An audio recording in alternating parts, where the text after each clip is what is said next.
ذرا احساس کو بیدار کر لو، ذرا احساس کو بیدار کر لو، ذرا حجرے سے باہر آ کے دیکھو۔ موقع ہے کہ انسان زیارت پر جائے، لیکن سب سے زیادہ پست وہی موقع ہوتا ہے کہ جب ان مقدس بارگاہوں میں انسان کی آنکھیں گناہ کرنے لگیں۔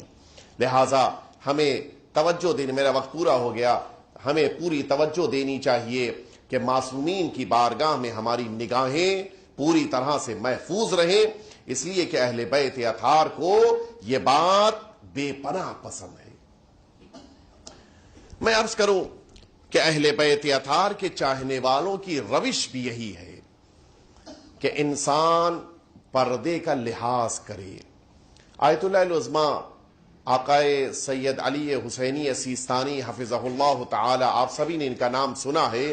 ان کے والد آیت اللہ سید باقر بہت عظیم شخصیت تھے۔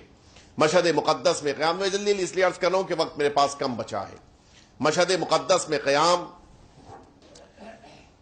ایک دفعہ ان کے ذہن میں یہ احساس پیدا ہوا کہ میں اپنے زمانے کے امام سے ملاقات کروں۔ 40 صبح جمعہ زیارت عاشورہ کا عمل کیا۔ زیارت عاشورہ بڑی محترم اور معتبر زیارت ہے۔ میرا اور آپ کا نہ سمجھ پانا زیارت کو غیر معتبر نہیں بناتا، زیارت معتبر ہے۔ آیت اللہ سید باقر حسینی کہتے ہیں کہ میں نے 40 صبح جمعہ زیارت عاشورہ کا عمل کیا، اور جب آخری صبح جمعہ آئی، میں مشہد مقدس میں اپنے گھر میں بیٹھا زیارت عاشورہ پڑھ رہا تھا کہ اچانک مجھے ایسا محسوس ہوا کہ بغل کے گھر جو میرے بغل میں گھر ہے اس میں سے نور ساطع ہو رہا ہے۔ میں نے نظر اٹھا کے دیکھا تو زمین سے لے کے آسمان تک نور۔ کہتے میں سمجھ گیا کہ جس کی زیارت کا شوق تھا وہ بغل کے گھر میں اس وقت موجود ہے۔ میں نے زیارت کو مکمل کیا، میں آیا، مجھے پہلے سے پتا تھا، چونکہ میرے پڑوسی تھے، مجھے پتا تھا کہ کل شام کو اس گھر میں شب جمعہ ایک خاتون کا انتقال ہوا ہے، اور آج صبح جمعہ ہے، دوپہر ہوتے ہوتے اس کو دفن کیا جانا ہے۔ کہا میں آیا اس گھر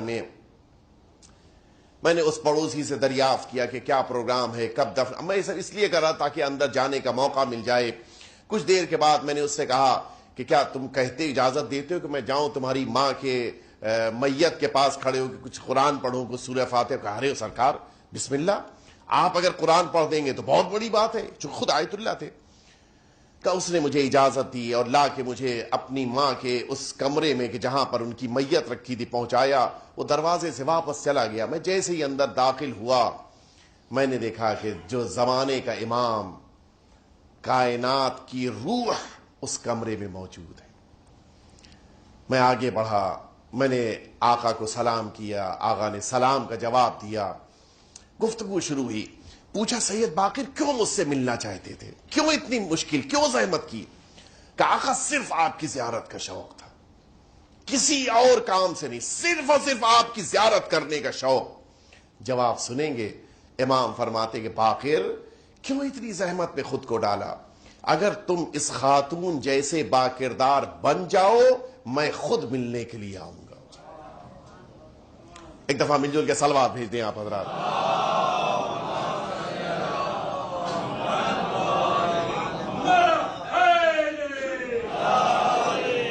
میں خود ملنے کے لیے آؤں گا۔ کہ میں لرز رہا تھا، میں کانپ رہا تھا۔ امام کی ایک ایک بات، امام کا ایک ایک لفظ میرے وجود میں اترتا جا رہا تھا۔ میں نے شکریہ ادا کیا، آقا آپ نے مجھے ملاقات کا شرف دیا، آپ کی بارگاہ تک آنے کا مجھے موقع ملا، مولا آپ کا احسان، آپ کا کرم۔ کہتے ہیں کہ اس کے بعد آقا ہماری نگاہوں سے غائب ہو گئے۔ میں باہر نکلا، میں نے بیٹے سے پوچھا کہ بتاؤ تمہاری ماں کی زندگی میں خاص بات کیا تھی؟ اس لیے کہ امام نے فرمایا تھا اس کے جیسے اگر بن جائیں تو آخر خاص بات کیا؟ میں نے کوئی بات اس بیٹے کو بتائی نہیں۔ میں نے صرف پوچھا بتاؤ تمہاری ماں کے اندر خاص بات کیا تھی؟ کہ اور تو ساری باتیں ایک کامن لیڈی جیسی تھیں، مومن تھی، متدین تھی، نمازی، پرہیزگار، عبادت تو ساری لیڈیز ہوتی ہیں. اس کی ایک خاصیت، کیا خاصیت تھی؟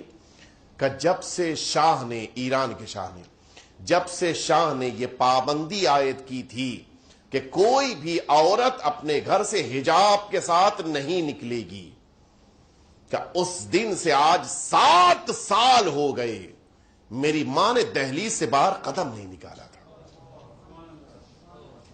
پردے کی اتنی اہمیت، اور ادھر سے حضرت کی عنایت کہ حضرت ملاقات کے لیے آ رہے ہیں، حضرت تشییع جنازہ میں تشریف لا رہے ہیں، حضرت اس کی میت کے پاس آ رہے ہیں. آپ سمجھے اگر خواتین اپنے پردے کی حفاظت کریں اور مرد شریعت کی حفاظت کریں تو امام سے ملاقات میں تاخیر نہیں ہوگی. ہمیں بھی سوچنا ہے کہ کیا واقعاً ہمارے ساتھ یہ صورتحال ہے یا نہیں. بس میرا وقت پورا ہو گیا. یقین جانیے یہ پردہ سب سے زیادہ اسلام کی نگاہ میں اہمیت رکھتا ہے، اور اسی لیے وہ راوی کہتا ہے کہ میں 20 سال معمولی نہیں ہوتے، میں 20 سال مدینے میں جناب عبداللہ کا پڑوسی تھا، لیکن میں نے ایک دفعہ بھی جسم دیکھنا، چہرہ دیکھنا، وہ تو بالکل ممکن ہی نہیں ہے. میں نے کبھی جناب زینب کی آواز بھی نہیں سنی تھی.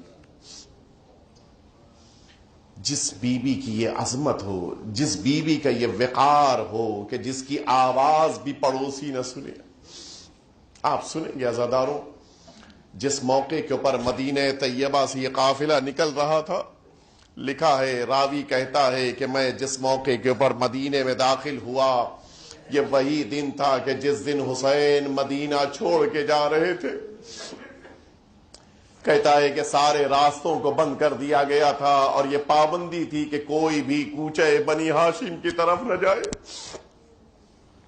پردے آویزاں کر دیے گئے تھے تاکہ ادھر والے ادھر نہ دیکھ سکیں، ادھر سے کوئی نظر ادھر نہ آنے پائے. کہتا ہے کہ میں نے یہ محسوس کیا کہ آقا حسین پردے کے اس طرف بیٹھے تھے، سرکار ابو الفضل عباس قریب میں کھڑے ہوئے تھے. اچانک میں نے دیکھا کہ حسین اپنی جگہ سے اٹھے. عباس چلو اب زینب کو ناقے پر بٹھانا ہے. کہا عباس بھی چلے، حسین بھی چلے، علی اکبر بھی چلے، سارے گھرانے والے. ایک زینب کو اونٹ پر بٹھانے کے لیے، ایک زینب کو ناقے پر بٹھانے کے لیے اتنے مددگار آ رہے تھے. لیکن ہائے رے کربلا، جب 11 محرم کو زینب اسی کربلا سے نکل رہی ہے، کبھی دائیں طرف دیکھا، کبھی بائیں طرف دیکھا، لیکن زینب کو کوئی سوار کرنے والا نہ ملا. عزاداروں سنو کہ زینب نے خود کو کس طرح سے اونٹ پر سوار کیا ہوگا میں یہ نہیں جانتا، لیکن ہاں اتنا ضرور جانتا ہوں کہ یہ قافلہ جب کوفے کی طرف بڑھ رہا تھا، زینب بار بار گھوم گھوم کے دیکھتی جا رہی تھی، ارے میرے بھائی کا جنازہ زمین کربلا پہ ہے، کوئی دفنانے والا نہیں ہے. ہاں عزاداروں، یہ زینب نے خود کو اونٹ پر بٹھایا ہے. آئیے ایک منظر اور آپ کے سامنے پیش کروں. یہ ناقہ دوبارہ کربلا میں آ رہا ہے. یہ ناقے پر بیٹھی ہوئی بیویاں اب دوبارہ سرزمین کربلا پہ آ رہی ہیں. جابر کہتے ہیں میں نے خبر سنی، میرے ساتھ والے مجھے خبر دے رہے تھے کہ ایک ناقہ آگے آگے چل رہا ہے، اس کے پیچھے ناقوں پر بیویاں بیٹھی ہوئی ہیں. اچانک میں نے دیکھا ایک ناقے سے ایک بیوی زمین پہ گری، خود کو زمین کربلا پہ گرایا، اور اب جناب زینب آگے بڑھتی جا رہی ہے، آواز دے رہی ہے این ابن امی، ارے میرا ماں جایا کہاں ہے.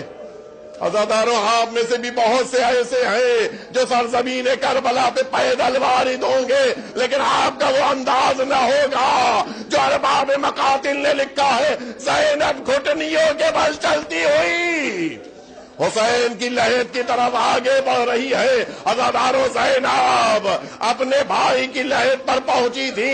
یہ مقتل میں سارے جملے 40 کے لیے موجود ہیں، بس ایک جملہ عرض کرنا ہے. زینب نے حسین کی قبر تک خود کو پہنچایا اور کچھ ہی دیر کے بعد اٹھی، سید سجاد کے کاندھے پہ ہاتھ رکھا. اے بیٹا سجاد، بتاؤ میرا عباس کہاں ہے؟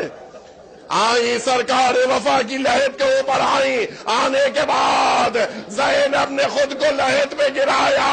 ایک جملہ کہتی ہے اے غازی ارے تم یہاں سو رہے تھے. زینب شام کوفہ بازاروں میں سر پر رہنا بغیر چادر کے زینب ان سارے بارکوں کو طے کرتی رہی.